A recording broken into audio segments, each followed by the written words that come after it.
Los virus y las bacterias no son las peores cosas de las que puedes infectarte. Por eso mismo, hoy vengo a hablarte de los priones. Prion viene de la palabra Proteinaceous Infectious Particle, o en español, partícula infecciosa proteínica.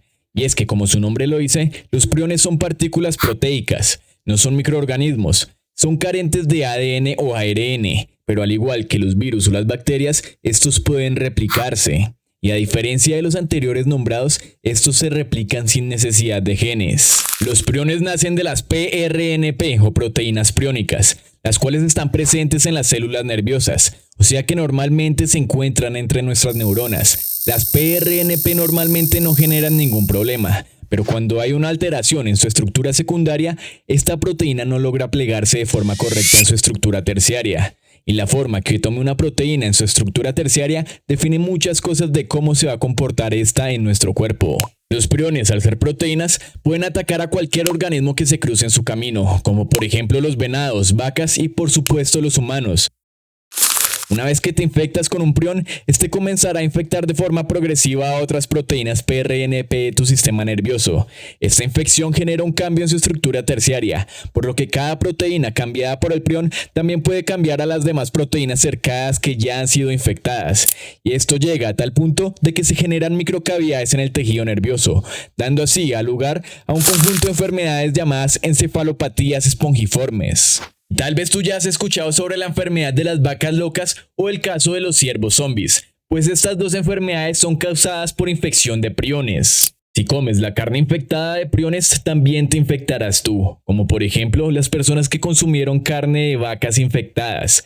Estas desarrollaron la enfermedad de Creutzfeldt-Jakob, la cual se basa en una demencia generativa fatal, o como por ejemplo la enfermedad del Kuru, la cual se transmitió en una tribu que tradicionalmente consumía el cuerpo y cerebro de sus seres queridos una vez fallecían. Esta enfermedad genera temblores, risa incontrolable y la muerte, entre otros síntomas. Inclusive, si no comes algo infectado, también puede existir la posibilidad de que tu familia te herede un prión, que aparecerá tarde o temprano, tal como la enfermedad del insomnio familiar fatal, en donde los que la padecen no pueden dormir y van cayendo lentamente a la locura. Y por supuesto, como cada enfermedad priónica, terminan falleciendo. Gracias a esto existe la pregunta, ¿cómo nos curamos en caso de contraer una infección priónica?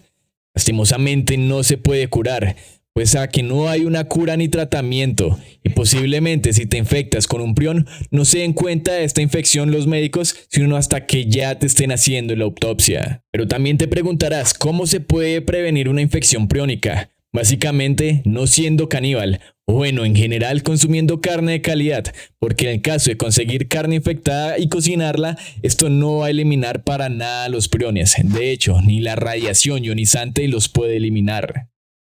Por esto mismo es tan importante intentar buscar carne de calidad y no comer queso de cabeza. Así, nos eliminamos la posibilidad de infectarnos por una enfermedad priónica. Si quieren un video un poco más extenso y a profundidad de qué son los priones, pueden dejármelo en los comentarios. No olviden darle like, compartir y seguirme.